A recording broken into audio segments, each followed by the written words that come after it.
La salle de classe bourdonne de bavardages, de cliquetis de calculatrices, de coups de crayon, un bourdonnement constant d'énergie adolescente mélangé à la fatigue de fin de journée. Monsieur Carter, le professeur d'AP Calculus, se tient avec assurance devant la salle. Connu pour son humour pince sans rire et son ego inébranlable, il était en plein cours, mettant ses élèves au défi de résoudre un problème qui se profilait au tableau. Une intégrale complexe à plusieurs variables qui ressemblaient plus à de l'écriture ancienne qu'à des mathématiques. Il sourit, les bras croisés. Ce problème, a-t-il dit, a déconcerté 3 promotions de diplômés. C'est peut-être aujourd'hui que l'un d'entre vous y parviendra. Les élèves se sont penchés en avant. Certains griffonnent furieusement, d'autres ont le regard vide.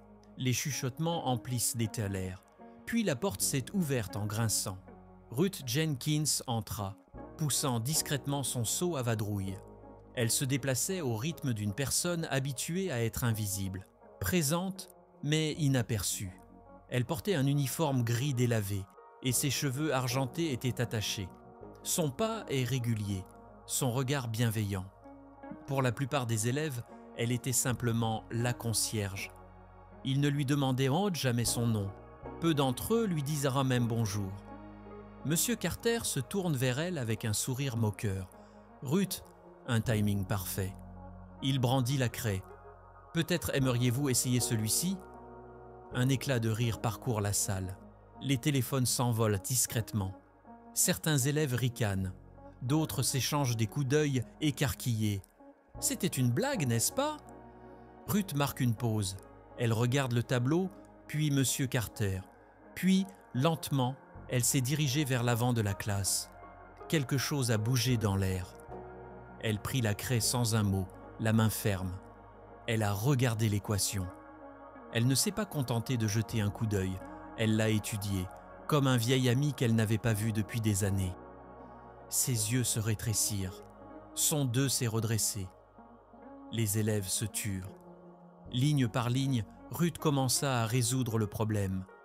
Sa craie se déplaçait rapidement, avec assurance, faisant le tour des intégrales, simplifiant, transformant, résolvant. Pas d'hésitation, juste de la précision.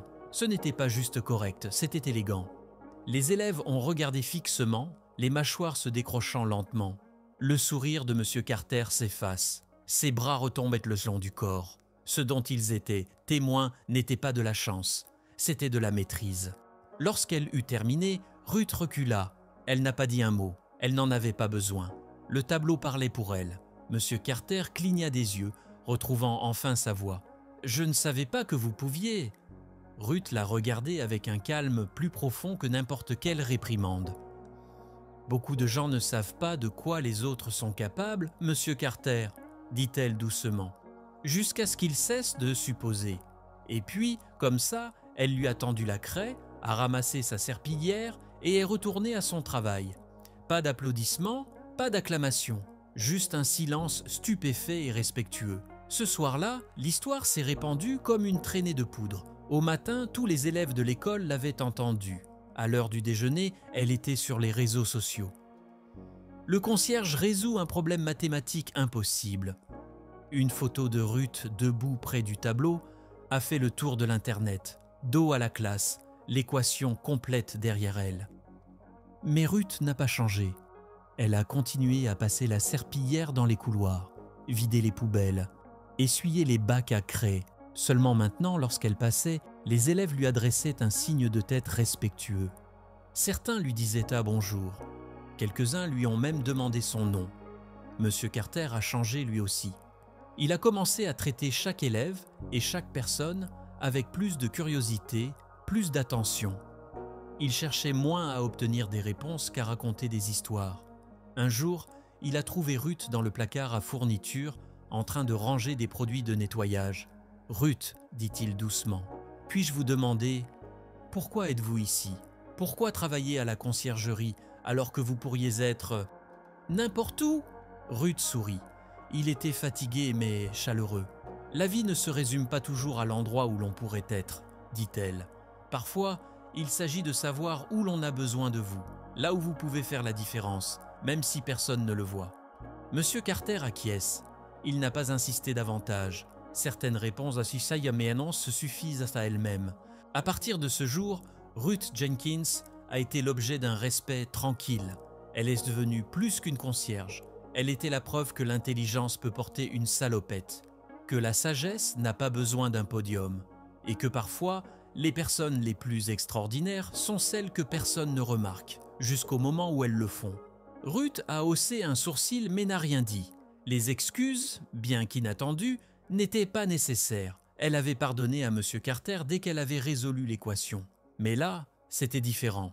Il admettait qu'il avait eu tort. « Vous ne saviez pas », dit doucement Ruth. « La plupart des gens ne le savent pas.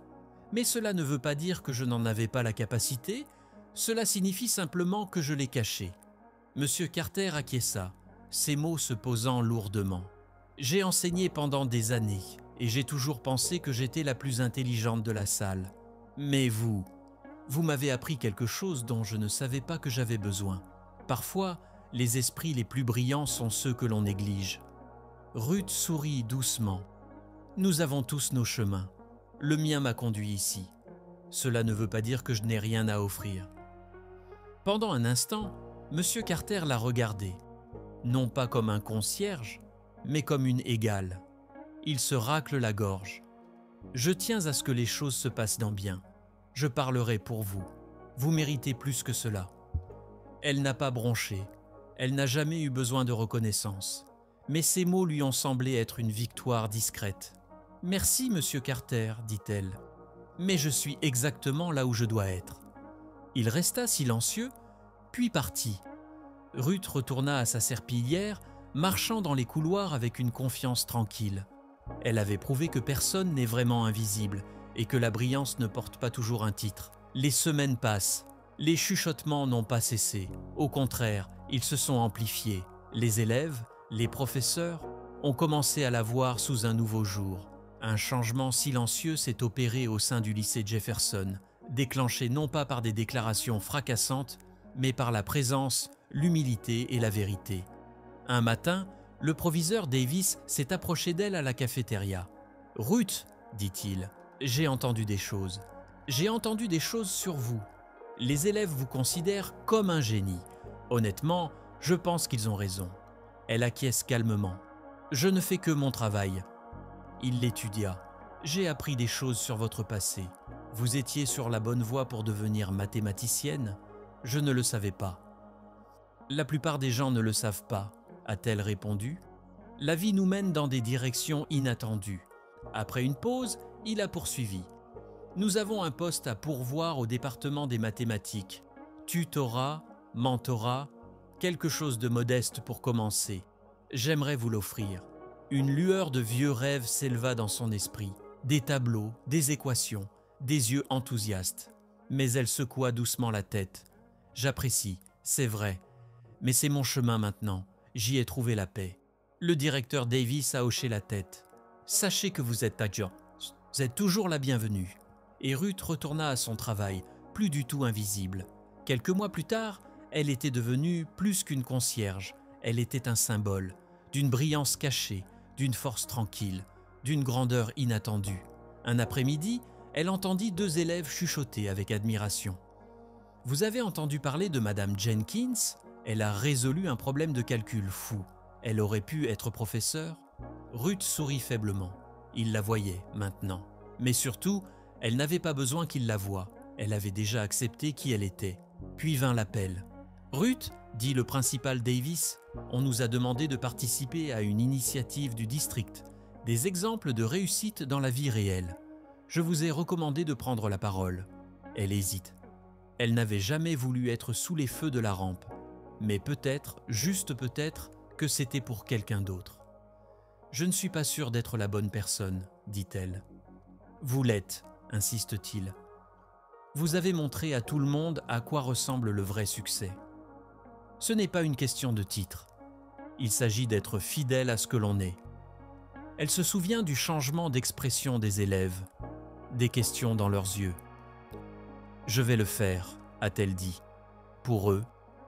Lors de l'événement, Ruth s'est tenue devant un auditorium plein. Sa voix est calme, posée. « Je ne suis pas un génie », a-t-elle commencé, « mais j'ai appris quelque chose d'important. Le succès ne dépend pas de l'endroit où vous finissez ou de ce que les gens attendent de vous.